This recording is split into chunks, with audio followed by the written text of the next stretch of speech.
What if success wasn't about proving yourself, rather knowing yourself?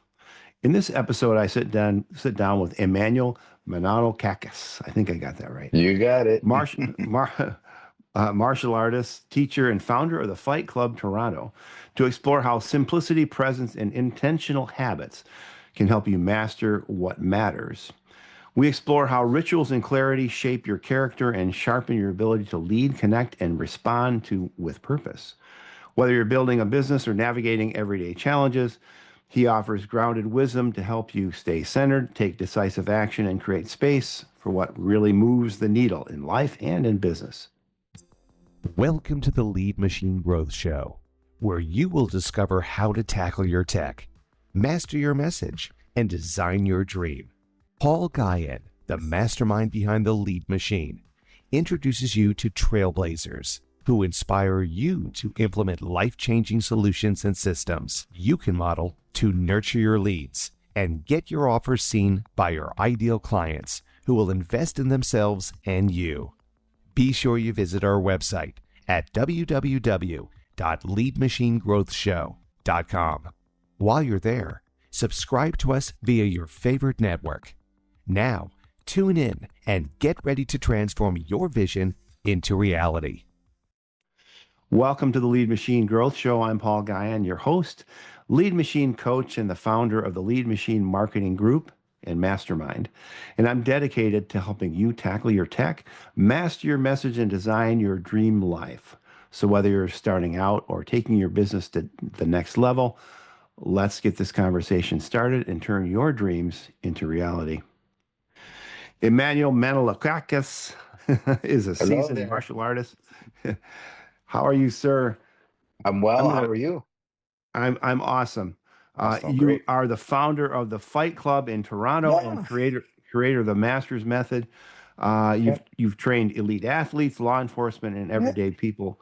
We were talking earlier about the show. Not only are you a martial artist, but you're a teacher, and you've helped many businesses with their simplicity and precision, and getting just a deeper inner awareness, which I'm really enjoying that idea and that tact.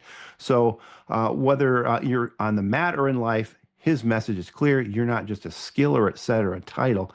You're an artist. And the real power 100%. lies in showing up with presence and humility and purpose. I think humility is something that we tend to lose these days.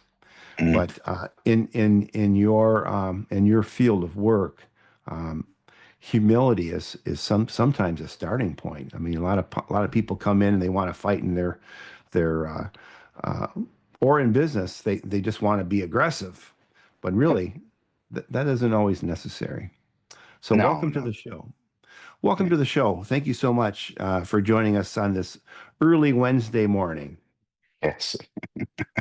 Well, it's wonderful. Wonderful being here. And I'm a morning person, so I'm up early. I usually start my day at 5, even 4, whenever my eyes open. I'm up. I'm not one of those guys that rolls around in bed too long. I get Yeah. up. I mean, and a lot of people listening might be surprised at that, but this was done out of necessity because when my kids were smaller, they were getting up at like 6:30, 7. So if I wanted some time for myself, I had to get up earlier. Yeah. And when you say time for yourself, it doesn't have to be a lot. It can be like 30 minutes, 40 minutes, an hour, something Mhm. to read, something to work on. This is important for us, right? Especially when we're helping other people like kids. Mhm. Having some time for yourself, and I was also running my own business, right? I had to get stuff done. There's a lot of stuff that has to go on. Um, so you alluded to a lot of things. Well, one, you talked about humility. That comes with time, right? It comes with time and just putting in work, and you start to understand that there are many ups and downs, and we all go through them. And to be humble Mhm. as you go through them. I mean, everybody can dance around when times are good, but when times are bad, right? And humility is one of those things that is like a even keel, right? It's like zero. It's like ground zero. When you start riding these emotional highs, wins, up, downs, you realize you're just on this roller coaster, but humility just kind of levels it out and you're able to enjoy things much better. So when things are really good, when somebody says, "Hey, I'm having a baby," I'm like, "That's great." And somebody says, "Oh, somebody's passed away." Sorry to hear that. But it's life. Like we have ups, Hmm. we have down, we live, we die, and everything's in between. But Hmm. emotions are wonderful. You talked about aggression and people starting, I got to prove something. That's not Hmm. sustainable. It's not sustainable. Yeah. You're like, how angry can you be? Like, I was young and things upset me too. But after a while, that goes, right? Even Muhammad Ali, like, look, he studied boxing because somebody stole his bike, and when he found them, he wanted to beat them up. But how long did that last, right? That motivation. Yeah, he was very charismatic, very Yeah. charismatic, yet he did have a sense of humility. Uh, Yeah. Huge, huge. and and especially later in life. I mean, the longer we live, hopefully the more humble we become. You should. Uh, Should be normal. If you're doing it the right way, you should be, right? So, yeah. a lot of it is taught in martial arts because, your body becomes a weapon, right? However you're training it. And, it doesn't matter the style, but it's slowly becoming a weapon. And Hmm. when you use that weapon, if you're gripped with emotions, it'll never be accurate. It'll never be. You'll have regrets. You'll have regrets. Oops, sorry, sorry, sorry. As the guy's shoulder is broken, or a black eye or something. Right? Nobody will want to be your partner. No one will trust you, right? It's there's so much of whatever we do is an expression. So people often talk about, "Oh, I'm this," or I'm a martial artist, or I'm this, or I'm that. You know, think of music. Country is a genre. Like, so I might start playing country music, but I after a while I find my own voice within country music. I'm not just constantly singing Johnny Cash, right? So people Yeah. go into a business, whatever it is, you open up a restaurant, you're like, okay, I'm fine dining, whatever you want to call it. So you start and you watch other fine dining restaurants, you kind of follow their model, but normally, after time, you start to realize what you like to cook and how you like to Hmm. cook it. And that people come for how you cook and how you like to cook Yeah. it. Like, it becomes yours. And then, if you really love what you do and you really care about the people that are coming to eat, you start saying, maybe I become a Michelin star. And maybe I just look at the experience that people are having at my Hmm. restaurant. And all of a sudden, it's just your decision to want to work with that kind of detail, want that kind of experience, right? It's really simple. People can work with only the details they can handle, and the only way you can do that is by being authentic. You can't make that Yeah. stuff up at that level. If you don't love food, you can't make that up. You can't just say, I want to become a Michelin star restaurant. You have to love this stuff. You have to love to cook. Yeah. People can feel it in your food. They can see it in the way you present it. Like, I love martial arts, right? And I know what Hmm. matters to me. Um, I love archery. I'm also a competitive archer. I love doing Ah, archery. I've been competing for years. I've won medals. I've competed internationally. I've competed nationally. I love it, and it's because there's nobody to blame. It's you that did it. You let the arrow go. yeah.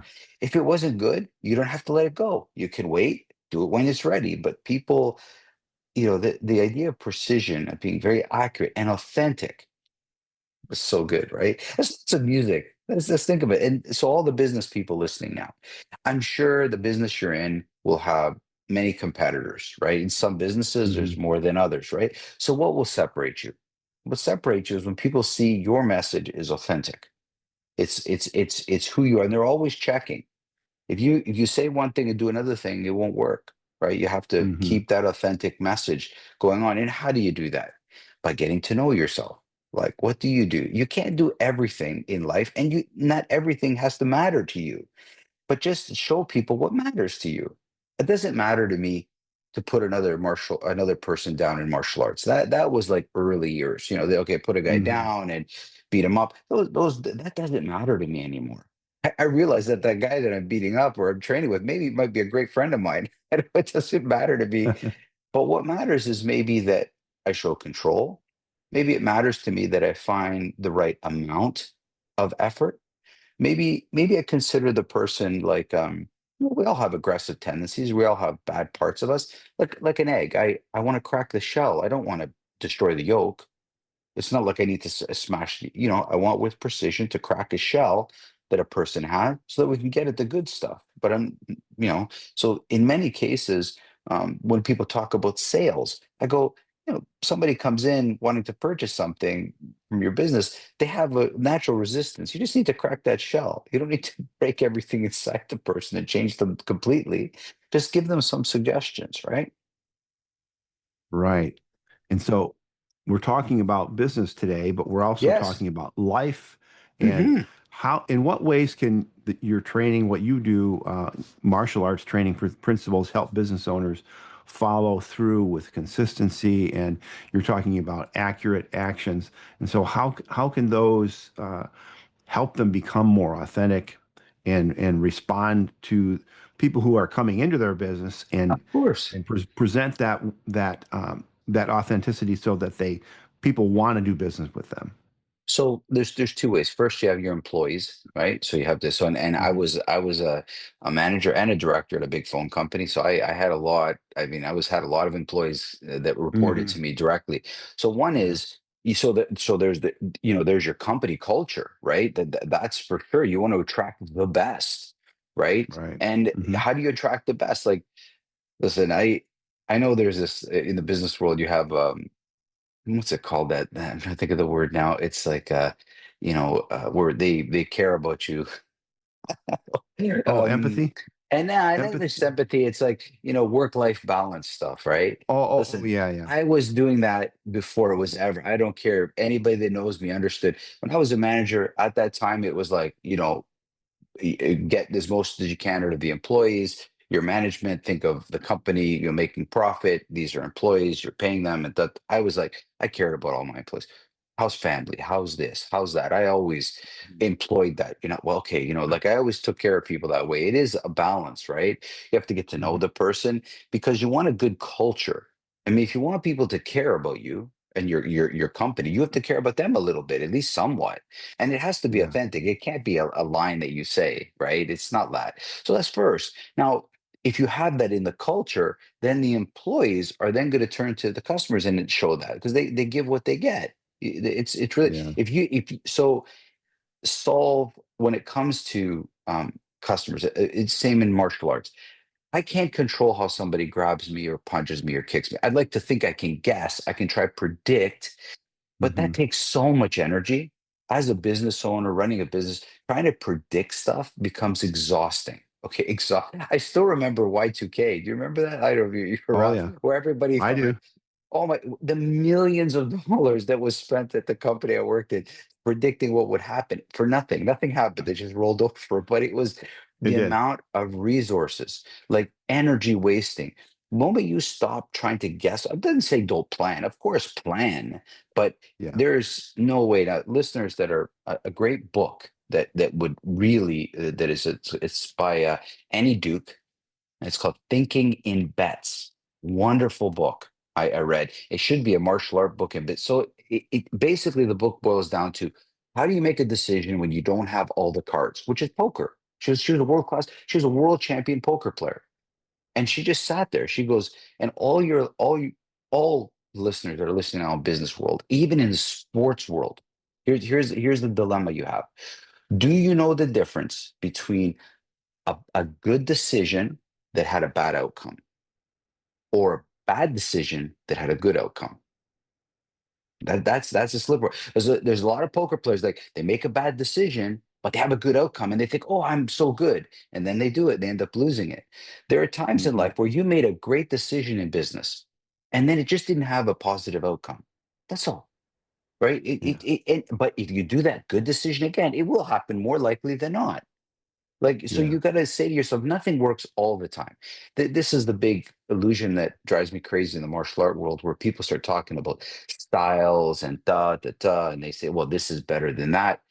And in the early years of UFC, you saw that, oh, karate versus taekwondo, this versus that. And then they realized none of that is true because it's Hmm. about people. There are tough people. It doesn't matter Yeah. what you study. They were tough people. If you're a tough person, you can do it. So, and then they got rid of that concept because they realized they had and they started promoting people because it's the people that did the style. And then maybe they did a variety of styles.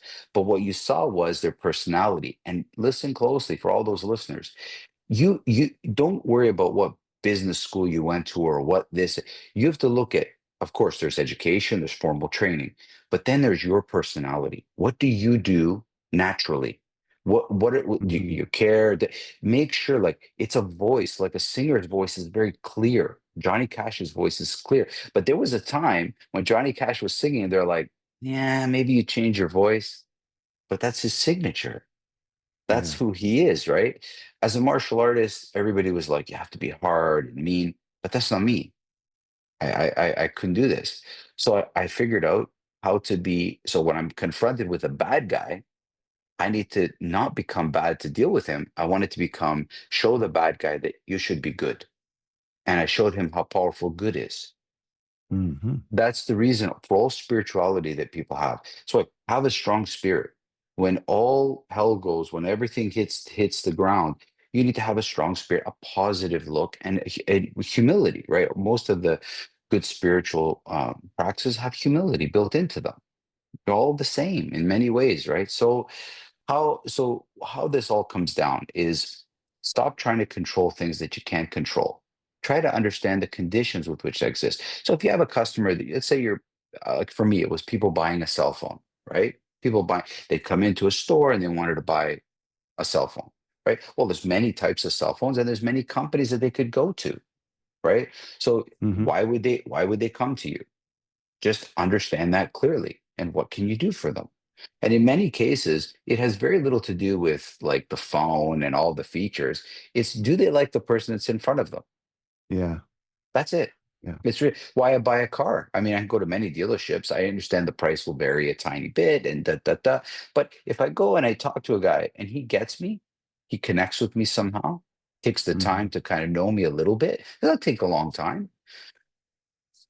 It's really simple, right? So it's Yeah. creating that environment of, and a business owner, and in this case, and nowadays, it's not really big businesses. A lot of small businesses, small medium-sized businesses, entrepreneurs like myself, Mm-hmm. and it's very niche almost, right? It's very specific. I'm not trying to attract every martial artist that lives in Toronto.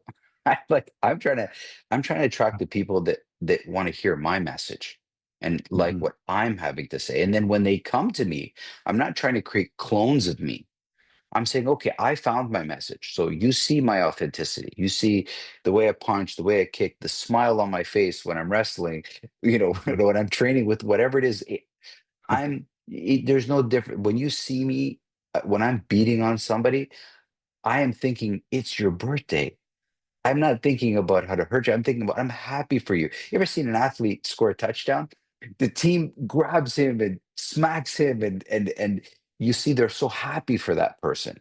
Like, I'm Mm-hmm. happy that people are taking the time to build themselves, go to uncomfortable places, right? So in the business world, here's one for me now. Had my I've had Fight Club for near 25 years now. And I remember my first website, and I spent $10,000, guys, on my first website. It was so expensive Mm-hmm. back then, right? I look at it now. You can build a website on Wix now for $500. You're like, Yeah. boy, have times changed. Well, I just started last month. I'm developing an app for the club. It's an app. It's so now I'm so excited about it. I have no idea what I'm doing, but working with Mm-hmm. somebody, we're slowly going to get that. Now, you think I'm comfortable? I'm completely uncomfortable, right? And that's another recipe for your listeners. It's, you got to get a little uncomfortable, little bit uncomfortable. Not, don't risk everything, but get a little bit uncomfortable and say to yourself, okay, what is my area of business, restaurant, tech, fitness, whatever it is, and try to be on the edge of that thing. Pioneer a little Mm-hmm. bit. Think of the old, the American pioneers.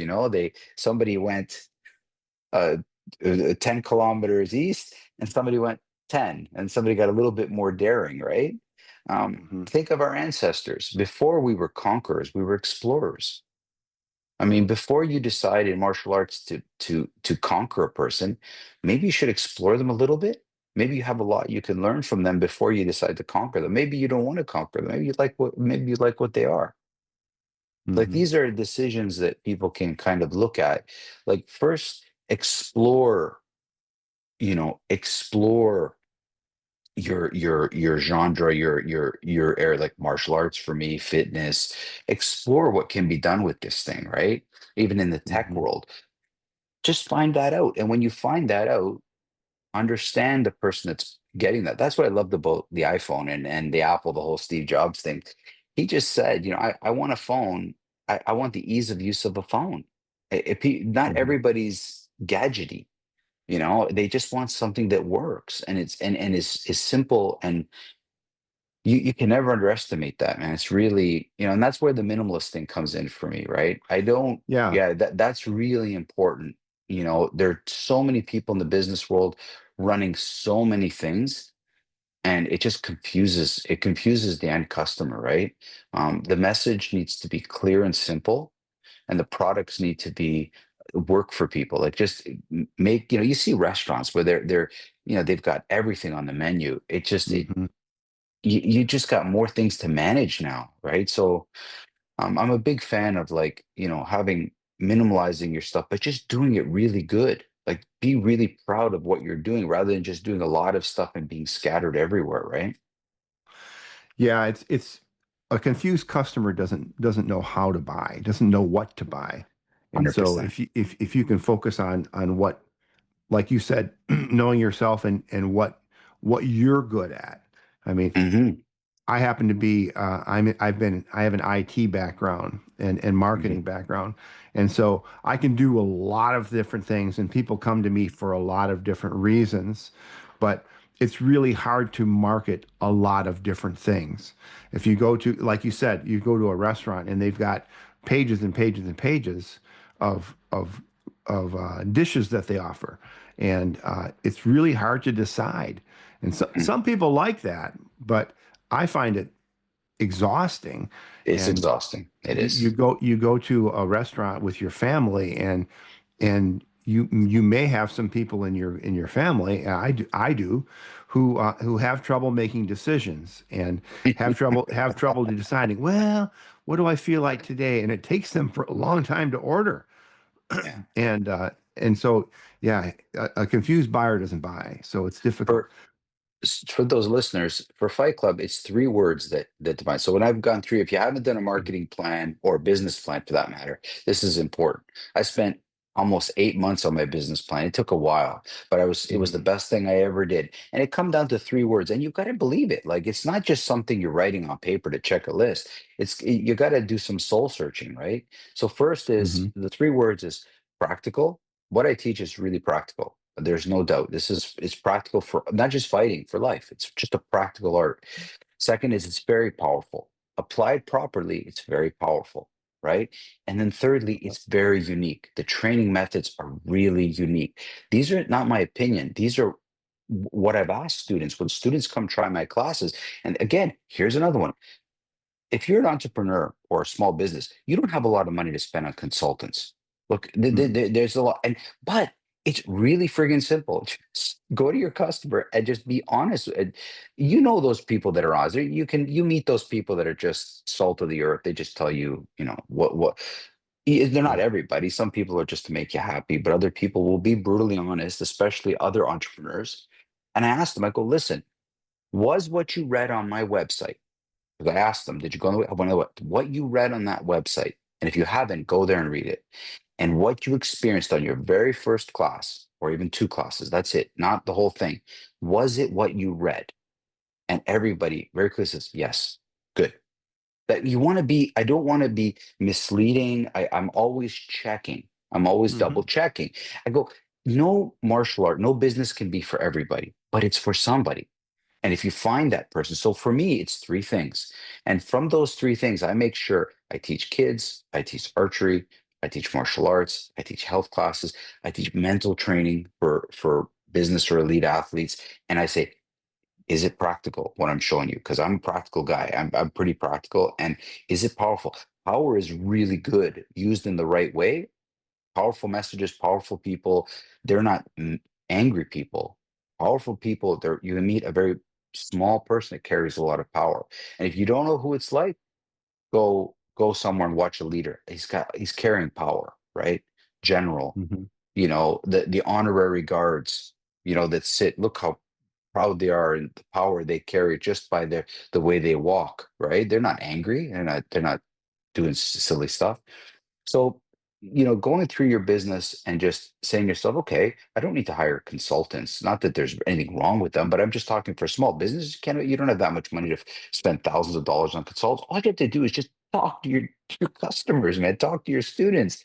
See, look at the smiles on their faces. Are they happy with the product? You know, Say it, no difference. There was a car dealership in Toronto where I bought my very first car, and I'll never forget it. They were so wonderful, and it was such a one. I bought a $17,000 car. It was not expensive. It was the entry level. It was my first car. I got my job. I got a brand new car, and Mhm. and they went out of their way for years to make sure that I enjoyed that car. And it was actually one of the best cars I ever had. It was incredibly. I couldn't break that car. I think I had 150,000 kilometers, and I never replaced the clutch. And I never the brakes were all original. I never even replaced the brake pads. Wow. What kind Yeah, of car was it? the Civic. It was unbelievable. I loved Oh, that wow. thing. It was a little Civic. It was when I was like all of 21 years old. I started working after university, and I was like, buy my first car. And I'll just get something small, modest, and got myself a little Civic, and I loved it. It was my favorite car, and it was it was still to this day for the money I paid for it. And it wasn't just the dealership experience. Like, I could have gone anywhere to buy the car, but that dealership just took the time to understand I was a young man and this was my first car. It wasn't a big deal, but for me, it was like a Mercedes. That's a It big was, deal it was buying your it. first new Yes. car. But they knew it. There are a lot of people out there that don't know that.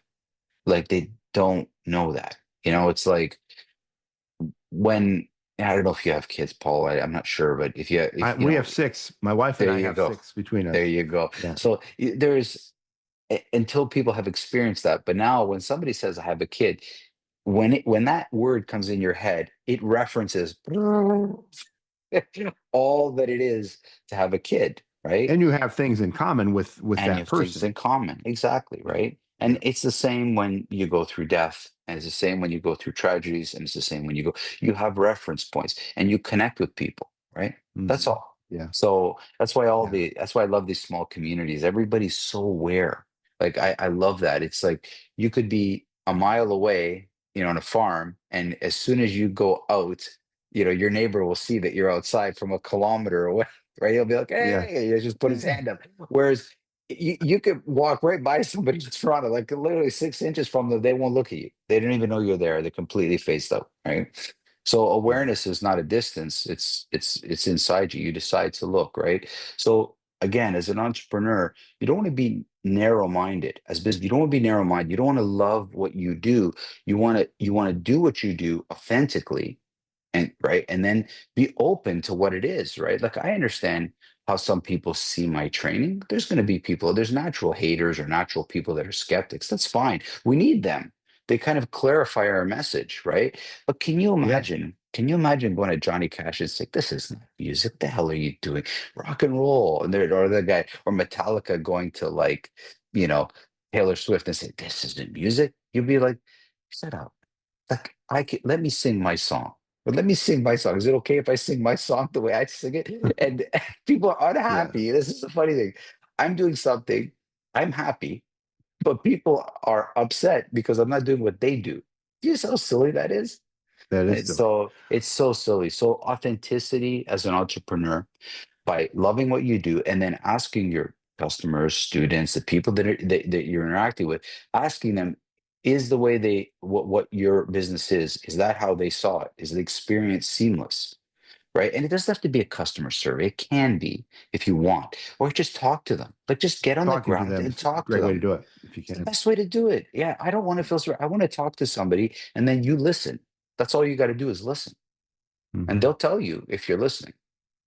And the interesting thing about what you've been talking about is that not only does that authenticity and that practicality and powerful and unique, uh, not only does that attract people who want to do business with you or people who want to be involved with you, whether it be in life or personal relationships or in business, uh, it also polarizes the people who you don't want to do business with or who don't want to do business in that way.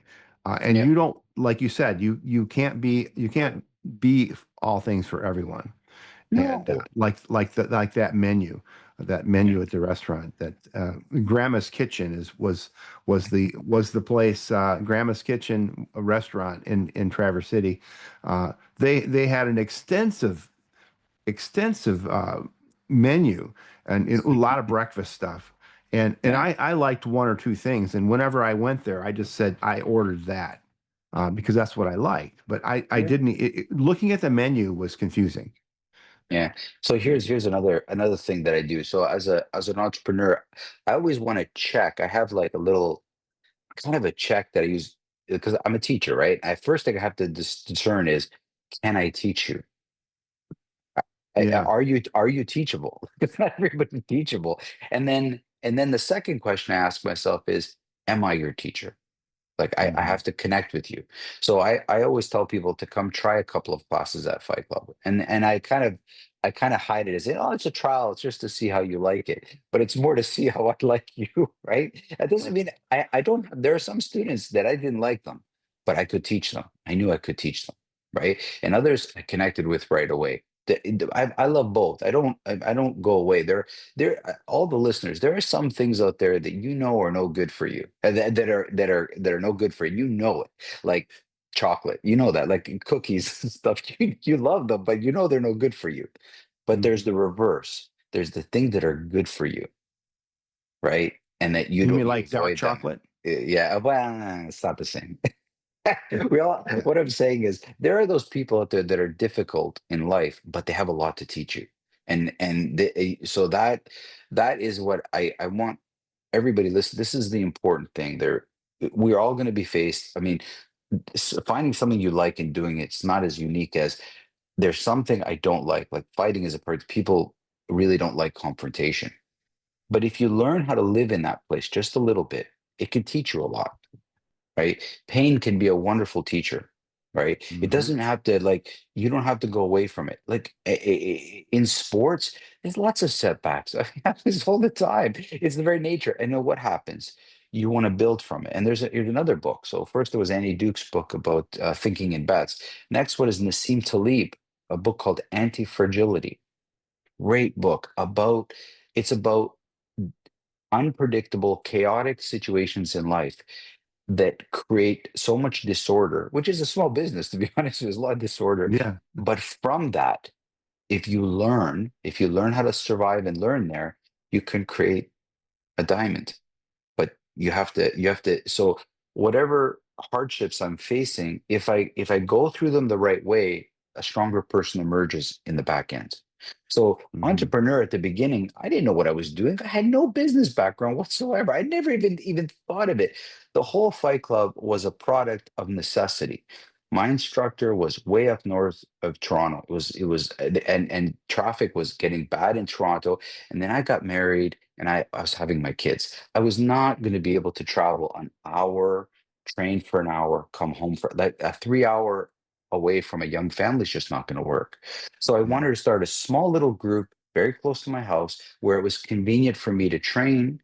And then so I had a job, I trained, I had a little club where I just trained, and then I came home and I was able to be a father. I wanted to be a good father, good husband. And Yeah. then it just grew. So then I had two things I was doing in life. And then eventually got rid of the other one and I just kept Fight Club. But I did it because I loved martial arts. And the only way I could do it with a young family is if it was close to my home. That's it. Yeah. Right. So find what you love. All those find what you love. And if you love it, show people how much you love it and show what it means to you. And then don't hide that. And if people don't like pasta as much as you, that's okay. Find the people that Yeah. love pasta, and, Right. and they'll Right. come to your restaurant. Like I don't. So and that joy, and it should you should be proud of it. Like at the ultimate, as an entrepreneur, as anybody who's listening to this podcast, when you sit home at night, you should be proud of what you're doing. That's how you know. As long as if you're singing your song, I mean, you don't. Whoever's a singer, they write their song. You wrote that song. It meant something to you, and then some people listening will connect with that message, and then it will mean something to them, right? Right. But Yeah. you don't criticize the lyrics. Just make sure that, when I sit home and I sit in my chair at the night and I have my dinner with my family, am I happy? I mean, it's not that it went perfect. Maybe classes didn't go perfect. Maybe it was a little rough or some stuff happened. But I'm, because part of being a leader and a teacher and entrepreneur is, stuff's not going to go right all the time. And if you're upset every time they don't go right, you're going to be on this emotional roller coaster, happy, sad, Yeah. happy, sad, happy, sad. No, it's just like parents. If every time your kid did something bad, you fall apart. Your parenting and will be horrible for you. You want to create some, you want to create, if it's bad or good. I tried my best to be a good teacher, send a good message. Sometimes it works out, sometimes it doesn't, but I always tried, and that was always the objective, right? Like, same with sports, guys. We all want to win every game, but that's not possible to win every No. game, right? Not possible. No. Now, at the beginning of the show, we talked about, even before we started recording, we started, hey, it's early, and we explained, you know, getting up early and having Yeah, time for yourself.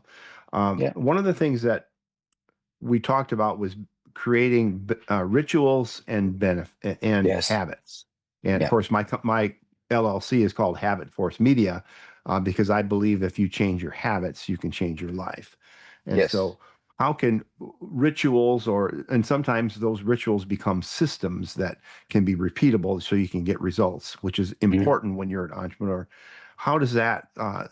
How do you use rituals to help with your business and with your life?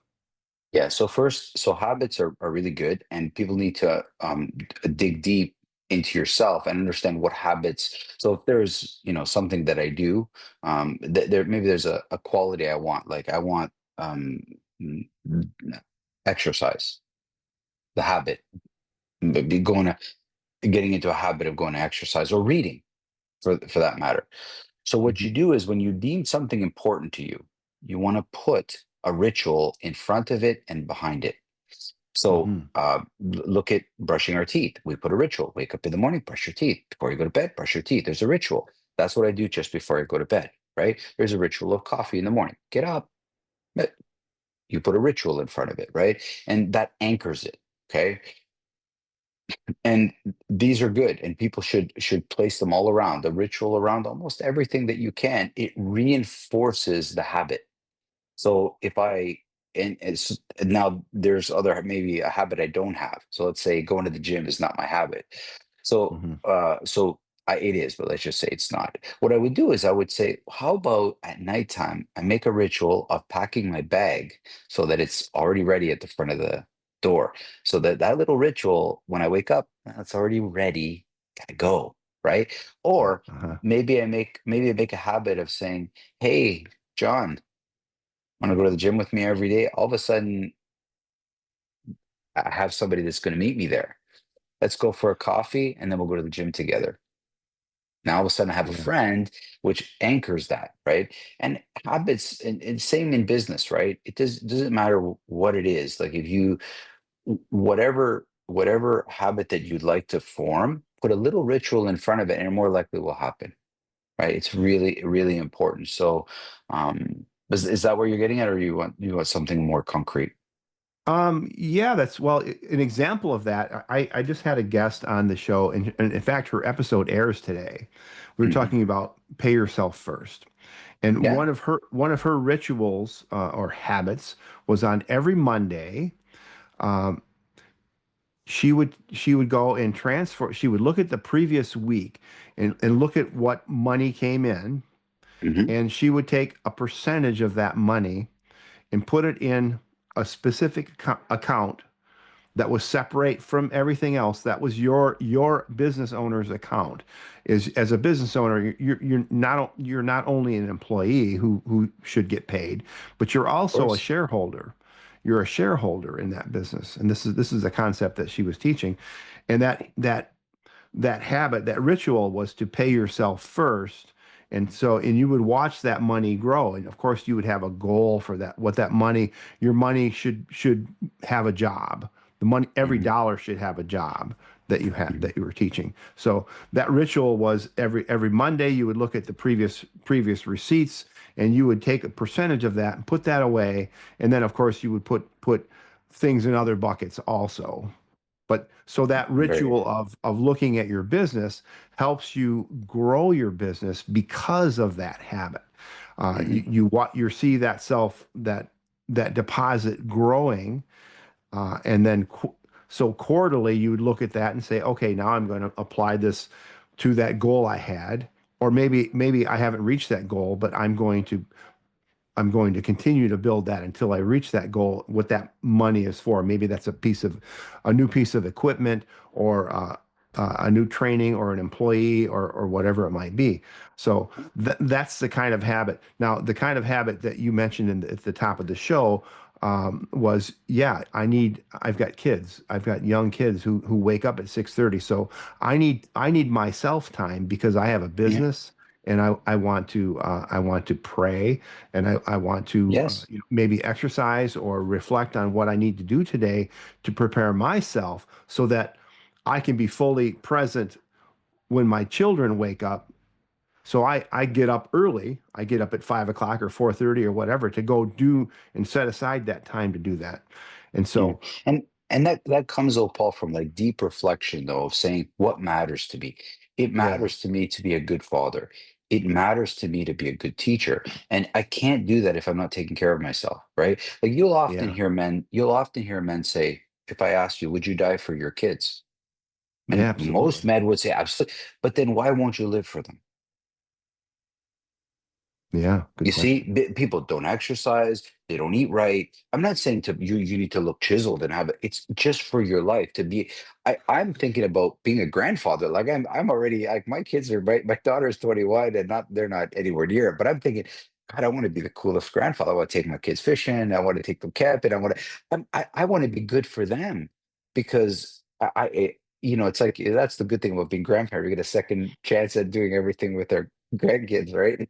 Yeah, So and now I'm not there. I'm not nowhere near there. But the point is that's the mentality. It's like you're doing stuff for yourself means that you're taking care of yourself. And now that allows you to be better with your wife, with your kids, with your students at work. If you as an entrepreneur are not taking care of yourself, if you don't know what really matters to you, and what should mhm, matter is your employees, been you take care of them. It takes 2 seconds to just think of somebody, say, are you really okay?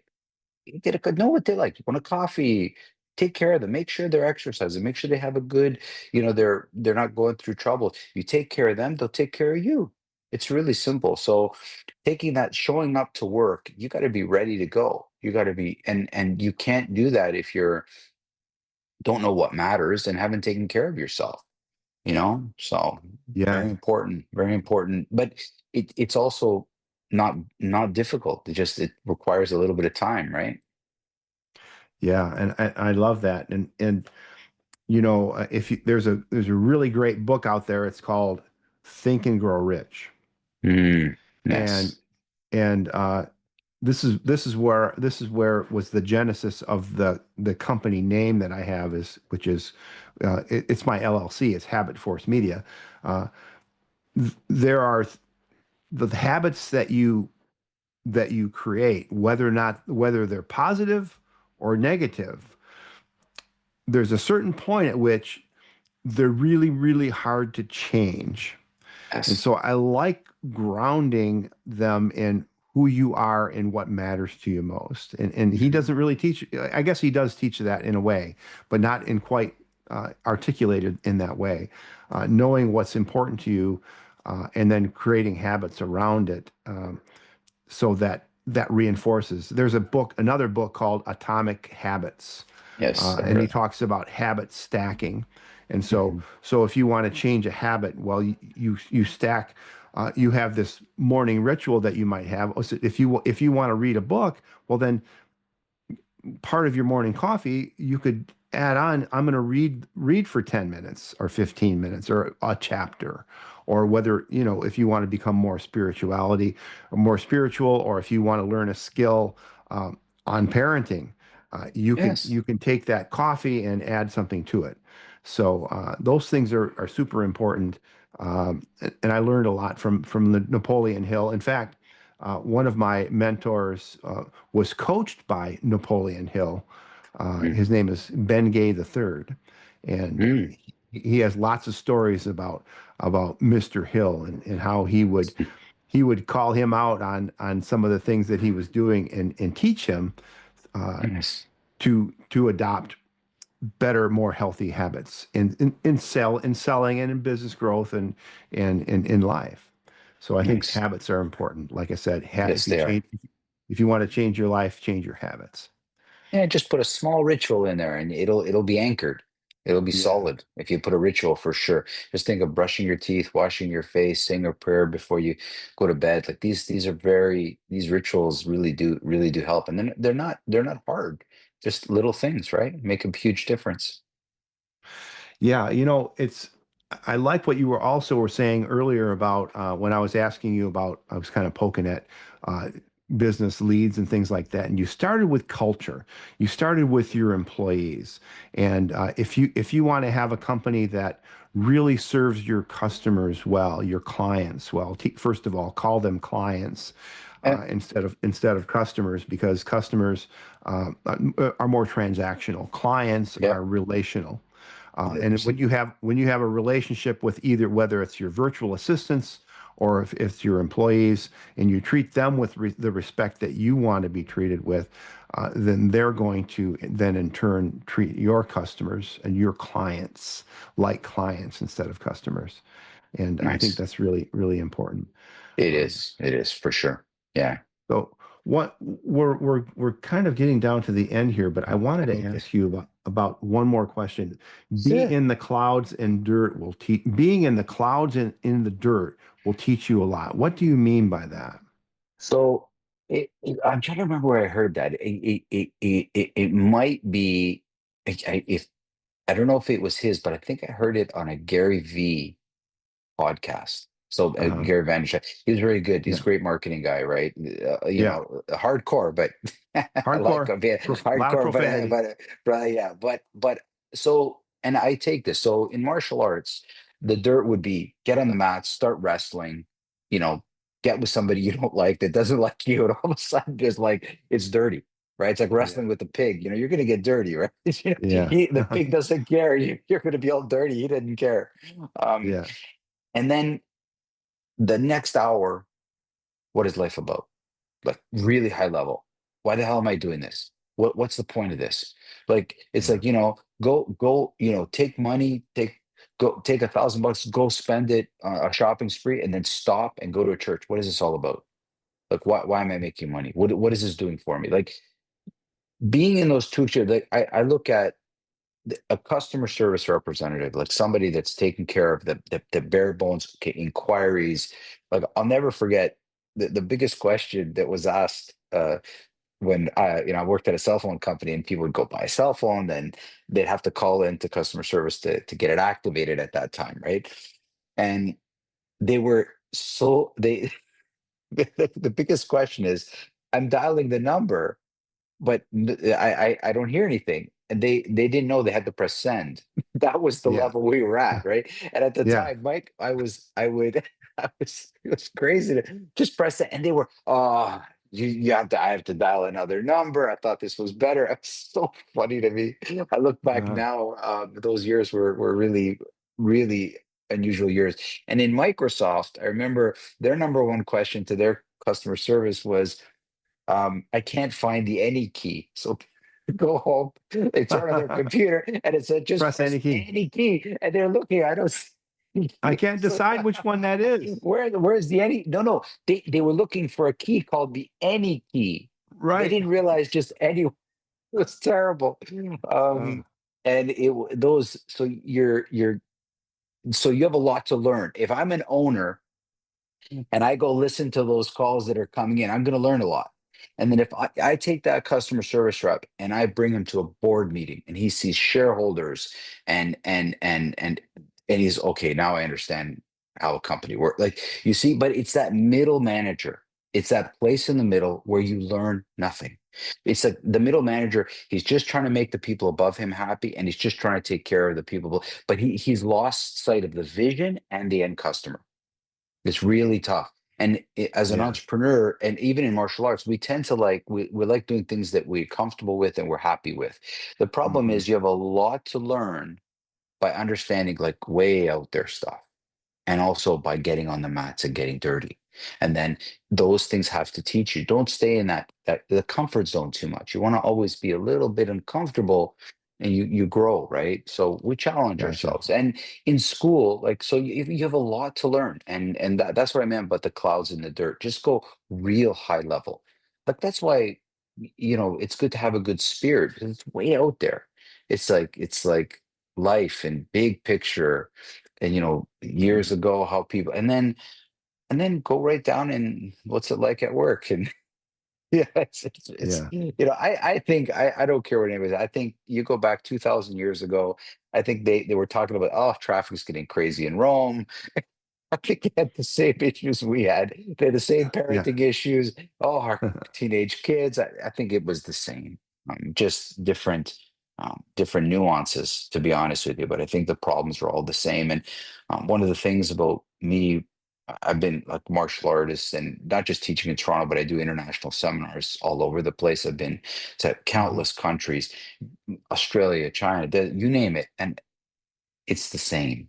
It's the same at the municipal level. It's the same at the federal level. It's different. There's always discrepancies. I think people are more similar than they could imagine, and countries are more similar than they could imagine, right? Business is the same way. There's a lot that you can learn from an elite tennis player as well as a hit country singer, and Yeah. about businesses, right? They have the same issues. Yeah. Yeah. So it's been fascinating talking, discussing this with you today. It's a pleasure meeting you. As we wrap Pleasure up, meeting you. what are three things that our listeners can do to put these myriad of ideas into action? So find some quiet time. So make sure you got at least 30 minutes a day of just time for yourself. Okay. Read a good book. It's priceless. Not talking tactical, any book that you like to read. Okay. Hmm. And then after you finish reading this book that has nothing to do with anything in your life, nothing connected to something that you want to improve, just something that you like. Okay. Stop and just grab a piece of paper and a pen and just ask yourself, what matters to me today? Write that down. Just Hmm. write down what matters to you, right? And then, because not everything can matter. I mean, things matter in different degrees for me, but what matters most to you? That's it, Mm. right? Stop trying to make people happy. You'll never make everybody happy. Make the people around you happy. That's for sure, right? Be Yeah. honest and authentic with yourself, and find some quiet time. You know, uh, Doing nothing is not nothing. Doing Yeah. nothing is when especially as an entrepreneur, like there's this thing, like you always got to go, go, go. Take the time. I get away, I do some fishing, I get into the woods. I love being outside, love being by the water. It calms you. Mhm. Everybody take that time and ask yourself, where are you going? What's this about? Mm. Like, be a philosopher, please. Like, my background is Greek, so it's maybe more natural to me, right? But I think that Yeah. if you read the old Greek philosophers, Plato, Aristotle, and that's my book. I wrote a book called Eudaimonia, and that was Yeah. Aristotle, and he talked about the highest human good. I mean, whatever you do, it should be doing some good in the world, for you, for other people, whether it's music, whether it's food, whether it's martial arts. Focus on the highest human good, right? That's really what it's about for me. It doesn't matter what business you do, it should be doing some good, right? And money is a byproduct of that. Like, of course, you can make money, and you're not saying you don't get paid for what it is, but Right. Hmm. if you're gonna have to beat somebody, or train with them, make them a good person in the process, right? So it's the same way. If people are going to listen to your music, if they're going to eat your food, if they're going to consume your whatever it is that you're selling, it should be good for them. It should do some good for their life and for who they are. So find out what matters. Right. Go big picture. right? Yeah. Old philosopher style, Greek philosopher style, Yeah. and that was my book. My book that I wrote, called Eudaimonia, the highest human good, was all the stories from my life, because people knew me as a martial artist, as an athlete, but they didn't know all the stories that shaped me. So Hmm. it's people will want to listen to your words as a musician, but they should study the conditions which made that song. That will Yeah. teach you more than the words will. So Hmm. these kind of things, ask yourself, like, all the things that you do and think and matter, what conditions shape that? That's who you are. I Thank you hope very that much. message resonates. You're welcome. You're welcome. Yeah. And so also you're offering the free pillars to master Yeah. Zoom coaching session. Yes, I do. So I have, so it's an offspin of my martial art, because a lot of people are coming to me learning martial arts, but you saw that they were good. They're good people. They're good, but the problem was the mind, the Hmm. mental training. You can have all the, if you have a mental condition, I don't mean it as an illness. I'm talking about, like, if you have a, if as a batter, I know if I'm playing baseball, I can swing the ball and I can hit home runs at the batting cage, but then I get to a game and I'm getting struck out. That's mental. That's not a fit. Yeah. So you can't fix a physical problem. You can't fix a mental condition with a physical training. You can't just keep swinging the bat. That's going to actually make it worse. You want to train yourself to, in that mental training. And that's kind of what Master's Method is. So I have a website. People can go on it, www.mastersmethod.ca. And Hmm. it's all coaching programs for athletes, for business people, about just the mental game, getting your head in the right spot, find your authenticity, make sure you understand what matters, and then putting framework around it to actually make it happen. Um, and I've done this in many ways. Archery, martial arts, entrepreneurship, you name it. The mental is the most important, right? Especially at the high levels. Beginner to intermediate, sure. Push ups, hitting the bag, conditioning, this will all get you some results. But from intermediate to advanced levels, that's not going to do it. It's Yeah. all mental. Anybody on the PGA tour right now, like golf, we'll just give you an example of golf. Every single person that's even on that, there was 100, 200 people, whoever's on that tour, they're all absolutely the best of the best. Okay. What Yeah. separates them? When you look at their body, when you look at their swing, they all look alike. It's the mental training. It's the mental training. It's Yeah. the mental training. And that's hard, but it's coachable. And it's just as hard as a push up, but nobody can see it. That's the problem. But guess Yeah. what? You're winning championships, Hmm. right? And this is, Awesome. yeah. So this is where I start. So anybody that goes there, a free session for me, and I'll show you what I do. Awesome. And that's www.mastersmethod.ca. That's right. So thank you again. And remember, faith and action go hand in hand. So keep the Yes, pedal they to the do. metal. Until next time on the Lead Machine Growth Show, I'm Paul Guyon and Emmanuel Manolakakis. Is that right? Manolakakis. Yes. Manolakakis. Manolakakis. That's it. Thank There you you so got much, it. my brother. I You're appreciate it. welcome. You're welcome. Wonderful. Thank you so much. Thank you for tuning in to the Lead Machine Growth Show with Paul Guyon, where we show you how to tackle your tech, master your message, and design your dream so that you can transform your vision into reality. Remember to visit our website at www.leadmachinegrowthshow.com and enjoy even more great episodes like this one. Again, while you're here, subscribe to us via your favorite network. We look forward to seeing you next time on the Lead Machine Growth Show.